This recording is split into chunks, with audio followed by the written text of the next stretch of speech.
เออเน่พากันได้ยังกินตำเจลกินข้าวกับแจ่วโดยอ้าวก็มันจะมีแห้งอยู่บ่ล่ะเฮ้ยแบบว่ามียังกินนั้นเลย โอ้อีหยังก็แซ่บเบิดนั่นเวลานี่เบิ่งคักแล้ว คนในบ้านว่าจังไดบอก โอ้ยว่ามันความหักมันกำลังมาแรงอยู่ปกติแล้วแหละทุก โอ้ยลายโพด เบิ่งดูหาแจ่วเบิ่งแจ่วดู สิมือน้องบาง โอ้ยเนาะเสียลอง คือบ่อยากเข้าไปใกล้เลยนะตอนนี้น่ะบ่เป็นหยังบ่อยากเข้าไปใกล้บ่อยากหยังเลยนะคิดจะว่าอ้ายเป็นขาตั้งกล้องก็แล้วกันกับทักทายสบายดีและสวัสดีเด้อนักปกปายเบิดสุขุสกุลเนาะทั้งฟังลาวฟังไทยเสกแล้วแต่กันยินดีต้อนรับเข้าสู่ช่อง YouTube มาสอนใช้เสนอแล้วพี่น้องเอ้ยก่อนอื่นเบิดก็ฝากกดไลค์กดแชร์กดติดตามเด้อพี่น้องเอ้ยขอบคุณเนาะที่เข้ามากดไลค์กดแชร์กดติดตามขอบคุณหลายเด้อพี่น้องมื้อนี้ก็เปิดภาพบรรยากาศมากอะอยากมืดแน่เด้อพี่น้องเพราะว่าถ่ายกลางคืนเนาะถ่ายกลางคืนออกไปก็บ่สว่างปานใดบ่แจ้งแห้งเนาะก่อนอื่นเบิดบ่าวสอนไส้ก็สิได้ขออนุญาตจากช่อง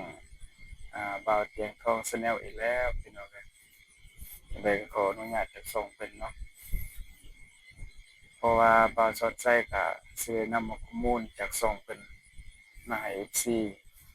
บ่าวสอนไส้ได้เบิ่งได้ชมอีกเทื่อนึงพี่น้องเอ้ย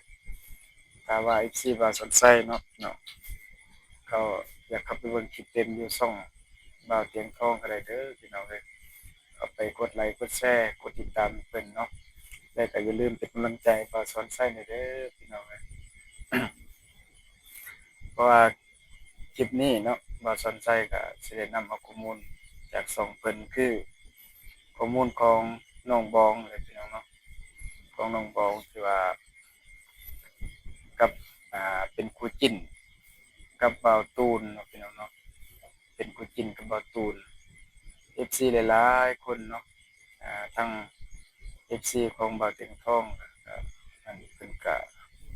เสียเนาะพี่น้องเนาะเสียน้องบองกับน้องตูนเนาะ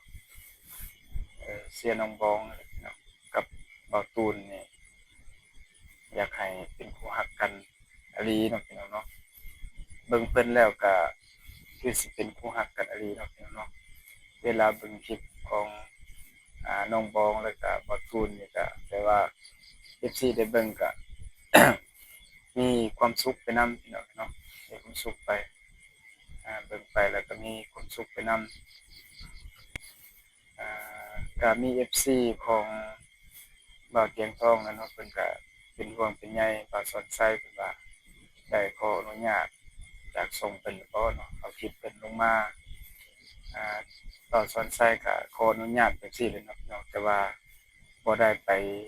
โทรไปหาบ่าวเตียงทองโดยตรงเนาะแต่ว่าบ่าวสอนไส้ก็ขออนุญาตนำเพิ่นตอนถ่ายคลิปนี่ล่ะพี่น้องตอนเอาคลิปลงเนาะเพื่อบ่เป็นการศึกษาเสียเวลาก็เรื่องที่ชมคลิปพร้อมกันเลยพี่น้องเพราะว่าคลิปนี้ก็บ่าวตูนเนาะกับน้องบองนั่นแหละพี่น้องเพิ่นก็มาเฮ็ดกินเฮ็ดอยู่เนาะมาเฮ็ดกินข้าวแลงอยู่เรือนน้องบองพี่น้องตำแจ่วแล้วก็ต้มไข่เนาะพี่น้องไปเบิ่งไปชมนำกันเลยพี่น้องเพื่อบ่เป็นการศึกษาเสียเวลา เลย ประธานยุ่งยานนี่ที่ตอนที่ลงที่ทางบ่เห็นบ่ว่าเขาเนาะเรียกว่าเขาเนมเลย เขามาห่มเบิ่งหั่น โดย บ่ห่มย้อนหยังหั่นห่มเรื่องหยัง เพิ่นเบิ่งหยังก็ ย้อนคือบ่ไหวตุนอ้ายที่น้องเฮ็ดเมื่อวานนี่ คน แต่ บ่ ว่าแต่ว่าข่าวที่มื้อนี้หั่นข่าวนั้นยังบ่ทันได้เบิ่ง โอ้เขาเห็นบ่ คือว่าเห็นกับเพิ่นแบบนั้นแล้วก็น้องก็ว่าเป็นเรื่องธรรมดา โอ้ธรรมดาจะบ่ได้กินข้าวกินน้ำนี่ ทางแบบว่าทางในก็นักแต่ว่าข้างนอกก็เว้าไปจังซั่น อ๋อ อ่า เ ว่าแบบคือแบบให้โลกภายนอกว่าให้คิดว่าเป็นเรื่องธรรมดา เดี๋ยวให้คนอื่นเบิ่งว่าธรรมดา แม่นมุมมองของคนอื่นน่ะมันบ่ธรรมดาแล้วเขาก็เว้าอยู่บ่แบบว่าหายบ่พี่น้องได้ว่าจังไดพี่น้องสิลองเป็นตะกินอยู่บ่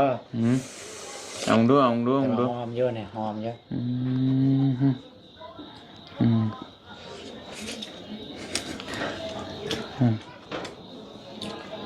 แซ่บบ่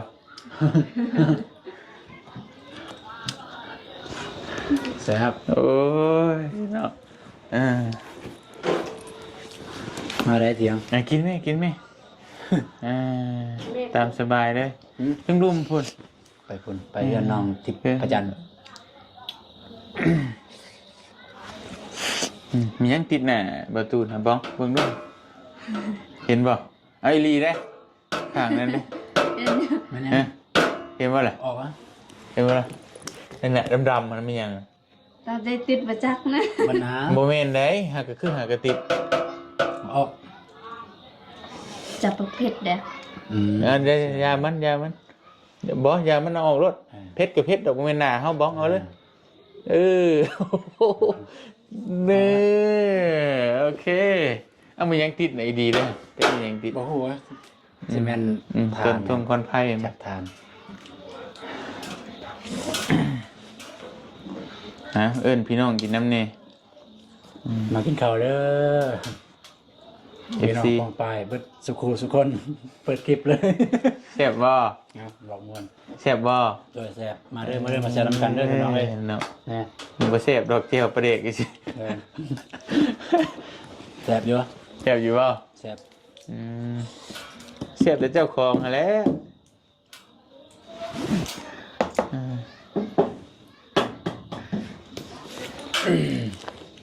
อีต้นโดนถ่ายได้เนาะบ่ต้องอีต้นหายค่าตังกล่องมาตังซะกินข้าวน้ำกันบ่เป็นหยังคือบ่อยากเข้าไปใกล้เลยนะตอนนี้น่ะบ่เป็นหยังบ่อยากเข้าไปใกล้บ่อยากหยังเลยนะคิดว่าอ้ายเป็นขาตั้งกล้องก็แล้วกันเลยขนาดลุงยังบ่กล้าใกล้น่ะฮู้อยู่ว่าพวกอ้ายสิเข้ามาฮู้อยู่ว่าพวกอ้ายสิเข้ามาฮู้แต่ไสโทรเด้ไปโทรบ่แม่นอ้ายบ่โทรบ่ได้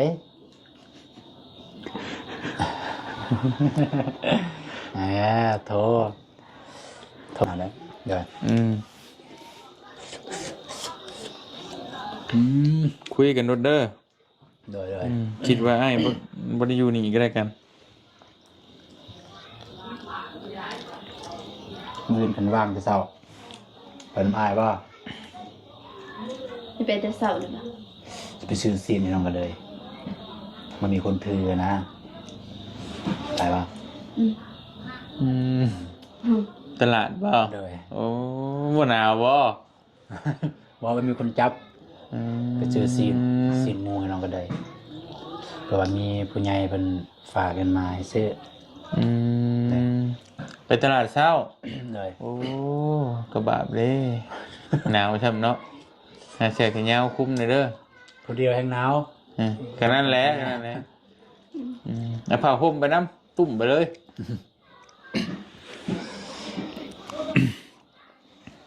ช่วยกันสร้างช่วยกันสาเนาะได้เอา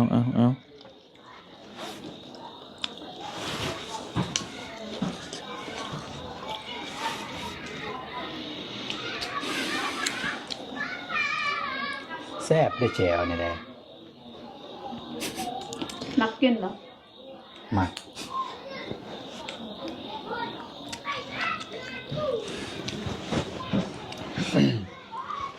เดี๋ยว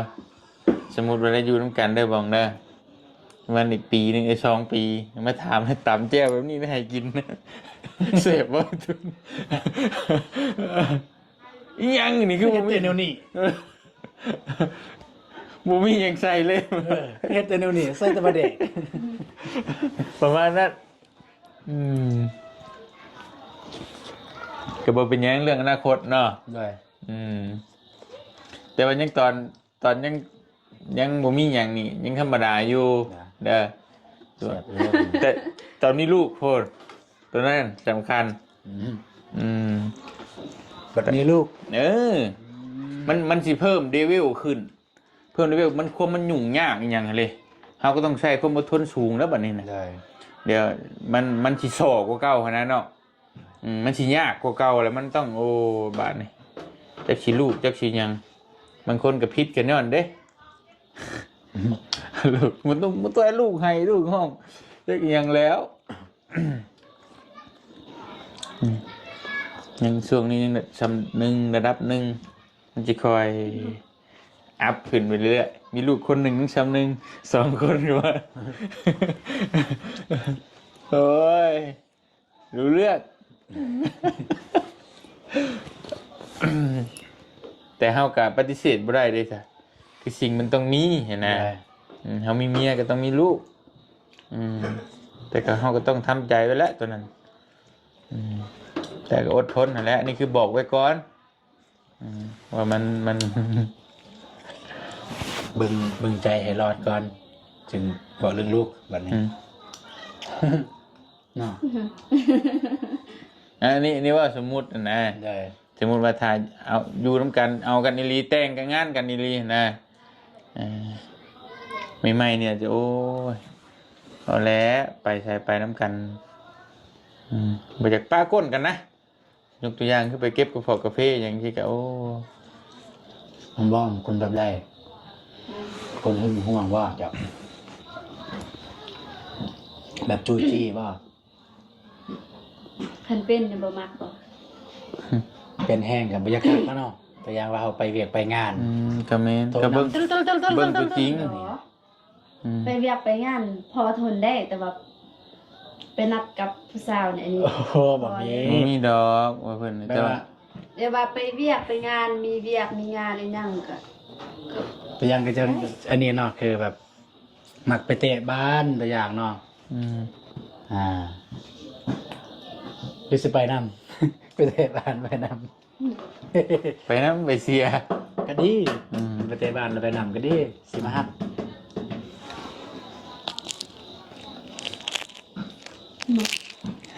โอ้มาตั้งใจฟังแล้วมึงครับ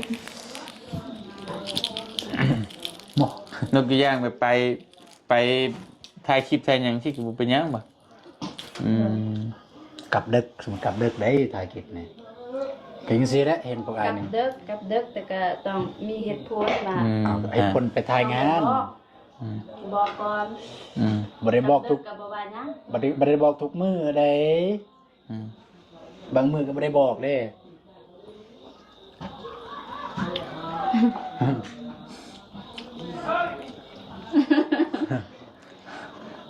เฮ็ดจังได๋บัดเนี่ย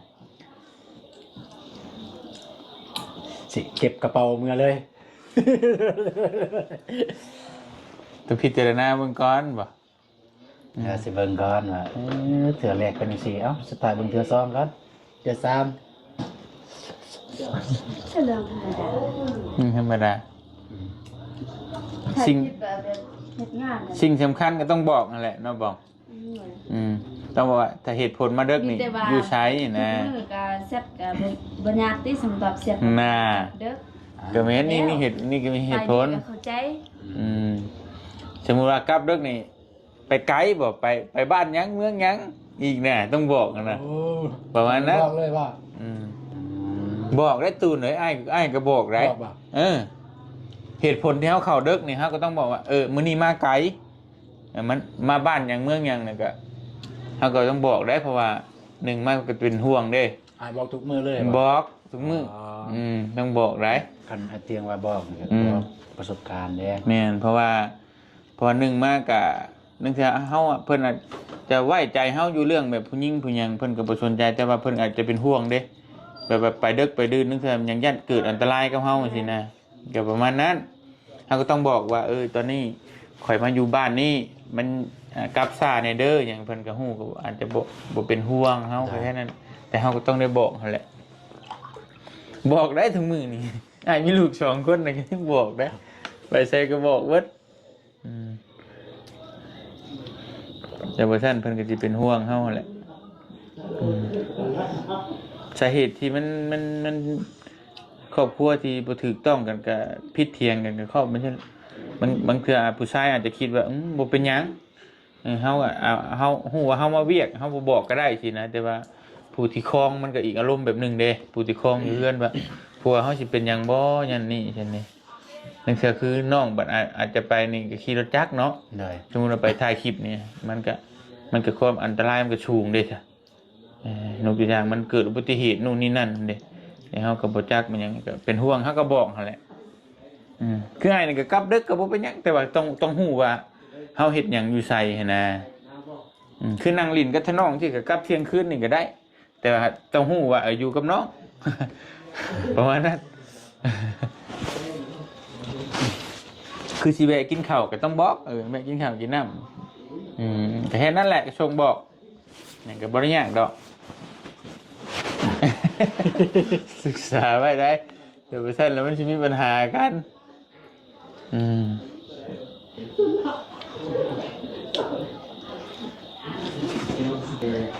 หอดดูหนาวแหละต้องรู้สึกเกี่ยวเป็นยังได้ มาน้องนุ่งมาเอิ้นกินข้าวมาเด้อ มากินข้าว น่าสิเถอะ เลยมีความรู้สึกยังไงหอด ไปอิ่มเลยเพิ่นอิ่มแล้ว เอาเลย อิ่มเลยนะ อีไปเลย น้องก็มีสิเมื่อแล้วบัดนี้น้องตูนสิได้ใดเมื่อนํบ่หรือว่าใด แต่ว่าสินอนเพราะว่าสิออกตลาดแต่เช้ามื้ออื่น ไปนํกันได้แต่เช้า สิไปนำกันกับ ไปเที่ยวไปเที่ยวมายากได้เด้ออีกแห สื่อสีม่วง ไปซื้อเส้นหมู ไปแต่4 โมงเนี่ย 4 โมงนั่นแหละ แต่ว่าน้องก็เลยก็บอกว่า8-9 โมงเราสิคืนนะ แต่ก็มองว่า ประมาณนั้นแต่ทางผู้ใหญ่เป็นทางมันประตูนะ โดยฝากมาแล้ว โดนมาแล้ว ไปเห็นหนูบ้องอดได้ที่ใส่เสื้อกันหนาวเนาะมี เสื้อกันหนาว เฮ้ยรักแท้มันก็ต้องอดได้สิ ไปตลาดน้ำกันชำนี่บ่ได้มันไม่ใช่แล้วเหมือนรักแท้แล้ว ทุกสิ่งม่วนเลยโลกเลย เพิ่นฝากมา1,500บ่ว่าถึงจากโล ประมาณ อายุ7-8 โลเนาะ ประมาณ เซน เพราะว่าโลใช้ป้ายเด้สิ สิซื้อซ้ำเงินที่เพิ่นฝากมาเด้อ ได้อีกแล้วแต่ว่าใส่กระตาบ่ได้ โอ้ยก็เอากระสอบหน่อยไปแล้วก็ฟาดใช่นะฮะ แซงคนจับทางล่างได้ 6 โล มองไปเลยจับทางล่างเอา ได้ คือไป จำคืออยากซื้อเดี๋ยวนี้ก็ได้เขาจะเห็นคิดไว้อยู่ CP น่ะอึดแต่ไข่คิด นู่นเนาะ อย่างนี้ให้เพิ่นไปตอนเช้า แล้วมันดึกอยู่เด้ไป วินไปตอนเช้าเหรอ โดยมื้ออื่นไปแต่เช้า CP ก็มีอยู่ เลยเปลี่ยนเลย นั่งบนจับกล้องเนาะ เอาเลย ไปพุ่นเลย มาช่วยแน่นอนเฮาเนาะ ก็สายสวยอยู่แล้ว น้องก็สิมาทาอยู่นี่เลย บ่เป็นหยังนะตามสบายโดด ได้ อิ่มเลยอิ่มแล้ว เอาสมมุติเด้อบัดเอากันสิลบบ่กันน่ะ บ่นี่นกแบบนกว่ากินข้าวแล้วแบบ คือนกคือ มันเป็นว่านกแบบเอาตนเอาเสียงอิ่มแล้วจังซี่ คือว่ามารยาทดีแล้วเนาะเนาะก็ดีกันได้เนาะ แต่ก็เฮ็ดให้ดี นกเอาเบิ่งน้องนกไปซื้อนะ เพราะว่า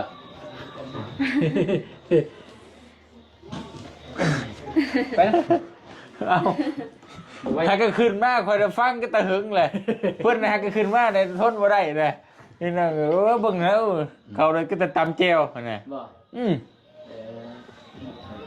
มัน จะง่วยน่ะใคร คนละซอง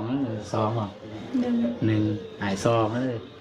มือมันเครื่องมันกินเผาเนาะสำนันกินบ่ แซ่บแล้วบัดนี้ ตอนเช้านี่ได้กินข้าวอีกบ่ หายบ่ กินบ่โก้เนาะ แต่มากินตอนสีสวยๆแล้วกินข้าวเปียกอยู่นี่กินกับโบโก้ โทษเนาะน้องบองได้แต่ถามน้องบองดูกินดูบ่ น้องเด้ บ่ ไม่ได้กินเลย เลย